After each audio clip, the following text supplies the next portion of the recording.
बिस्मिल्लाहिर्रहमानिर्रहीम। मेरा नाम साद नज़ीर है और मैं ब्लू वर्ल्ड सिटी का चेयरमैन हूँ। इसके अलावा governor Punjab social welfare committee का रुकन हूँ और पंजाब में सोशल वेलफेयर के हवाले से मुख्तलिफ़ प्रोजेक्ट्स पर काम कर रहा हूँ। अल्हम्दुलिल्लाह blue world city blue group of companies और एम्पीरियल ग्रुप ऑफ कंपनीज़ के इश्तराक से कायम होने वाला पाकिस्तान का पहला पर्पस बिल्ट टूरिस्ट सिटी है। हमारे ग्रुप्स रियल एस्टेट के अलावा information technology, retail sector, printing sector, food sector, tourism, trading और ऑटोमोबाइल सेक्टर में पिछले 22 साल से अल्हम्दुलिल्लाह कामयाबी की मनाजिल मुसलसल तय कर रहे हैं। मेरे पार्टनर और एम्पीरियम ग्रुप के मालिक नहायती मोहतरम चौधरी नदीम एजाज साहब रावलपिंडी के एक काबिल इज़्ज़त घराने से ताल्लुक़ रखते हैं और अपनी इलाकाई सियासत में एक नुमायाँ मकाम रखते हैं। अनफॉर्चुनेटली पिछले 3 दिन से हमारे ग्रुप के बारे में एक गैर मारूफ चैनल ने एक हद तक आमेज़ और बदनीति पर मबनी प्रोपागेंडा शुरू किया हुआ है और वो ये कह रहे हैं कि हमारा group retired senior army officers की सरपरस्ती में रावलपिंडी में एक गैर कानूनी प्रोजेक्ट कर रहा है।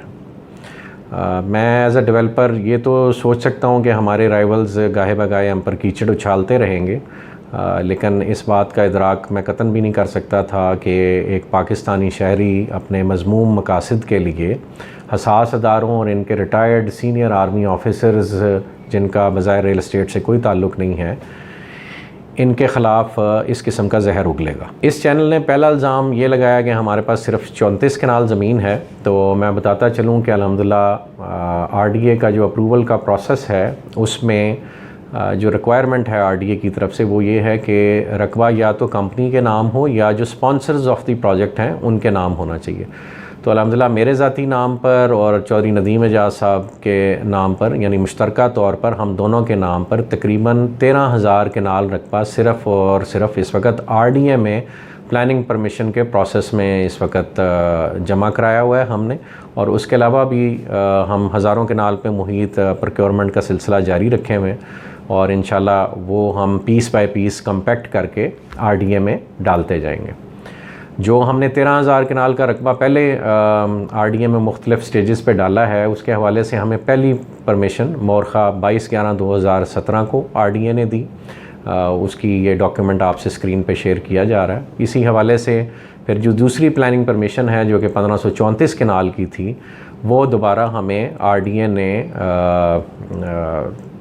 19/2/2019 को दी और उसकी इन्फॉर्मेशन भी आपके साथ स्क्रीन पर शेयर की जा रही है। इसी दौरान रेवेन्यू डिपार्टमेंट से तकरीबन 3 से 4 दफ़ा हमारे लैंड डॉक्यूमेंट्स वेरीफाई होके RDA में मुख्तलिफ़ डेट्स में दिए गए हैं और उनके डॉक्यूमेंट्स भी हम आपके साथ स्क्रीन पर शेयर कर रहे हैं। महकमों की रवायती सुस्तरवी के बायस हमें अनफॉर्चुनेटली कोर्ट से रजू करना पड़ा और पहले हमने लोअर कोर्ट्स में अप्लाई किया, उससे हमें रिलीफ मिला, फिर हमें सेशन कोर्ट से बाकायदा एक ऑर्डर मिला जिसके तहत हम अपने प्रोजेक्ट पे डेवलपमेंट का काम जारी रख सकते थे।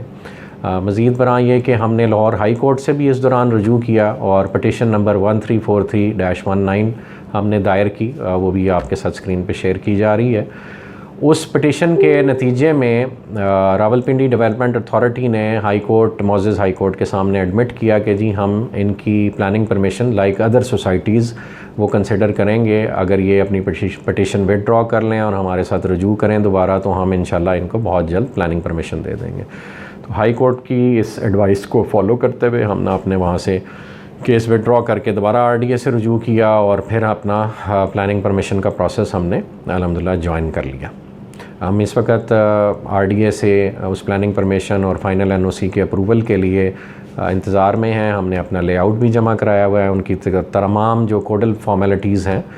वो हमने पूरी की हुई हैं और हम इस इंतज़ार में हैं कि बहुत जल्द इंशाल्लाह वो हमें NOC जारी करेंगे। इसी तरह हम इंशाल्लाह अपने मुख्तलिफ़ जो कॉम्पैक्ट पीसीज़ हैं वो RDA में डालते जाएंगे और जो हमारा डिज़ायर्ड साइज़ है अराउंड 100,000 कनाल प्लस वो इंशाल्लाह हम बहुत जल्द अचीव करने में कामयाब हो जाएंगे। जो ये गैर मारूफ चैनल जिसका मैं ज़िक्र कर रहा था उसने जो दूसरा संगीन और शर्मनाक इल्ज़ाम लगाने की कोशिश की है वो ये है कि हम हसास अदारों और उनके रिटायर्ड ऑफिसर्स की ज़ेर सरपरस्ती खुदा न खास्ता फ्रॉड कर रहे हैं। मुझे ये सुनकर भी शर्म आती है कि कोई शख्स अखलाकियात की तमाम हदें तोड़ कर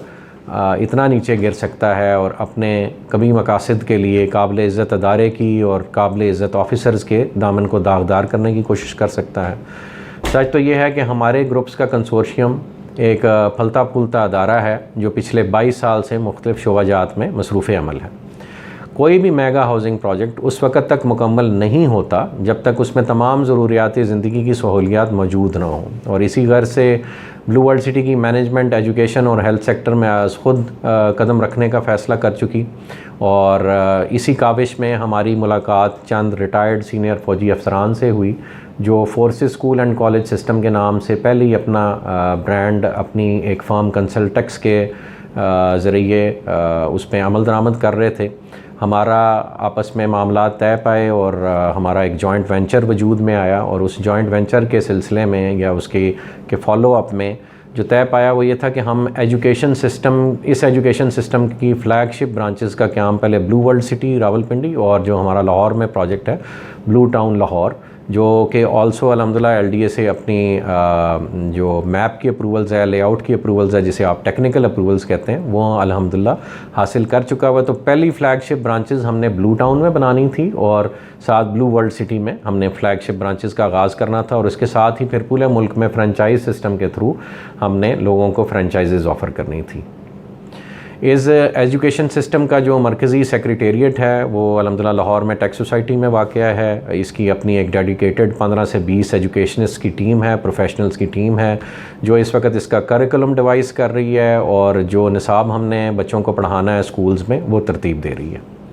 as chairman blue world city मैं ज़रूरी समझता हूँ कि इस बात की वजाहत पब्लिक में की जाए, और इसके साथ साथ ही मैं वज़ीर आज़म पाकिस्तान जनाब इमरान ख़ान साहब को, आर्मी चीफ़ जनाब जनरल बाजवा साहब को, चेयरमैन पैमरा, DG FIA और तमाम मुतल्लिका अदारों को दरख्वास्त करता हूँ कि इस गैर कानूनी चैनल को जो हसास अदारों और उनके सीनियर रिटायर्ड अफसरान के ख़िलाफ़ इस वक्त जहर उगल रहा है और बेबुनियाद प्रोपेगेंडा हमारे ख़िलाफ़ कर रहा है, उनके ज़िम्मेदारों को कानून के कटहरे तक लाया जाए और इस चैनल को फिलफौर बंद किया जाए। हम ज़ाती तौर पे इंशाल्लाह इस चैनल के ख़िलाफ़ कोर्ट में भी जा रहे हैं, और तमाम जो कानूनी कार्रवाई जो कि मुमकिन है वो इंशाल्लाह हम इस चैनल के ख़िलाफ़ ज़रूर करेंगे। आप तमाम अहबाब से गुजारिश है कि किसी भी नेगेटिव प्रोपेगेंडा को अपने तौर पे रेजिस्ट करें, और जो हक़ाइक़ हैं वो हमारे ऑफिसेज़ तशरीफ़ लाएँ, भले मेरे से ज़ाती तौर पे मुलाकात करें, और असल हक़ाइक़ से आप बखूबी ख़ुद वाकिफ़ हों, ना कि किसी प्रोपेगेंडा पे आप ध्यान दें। जज़ाकल्लाह खैर। अस्सलामु अलैकुम।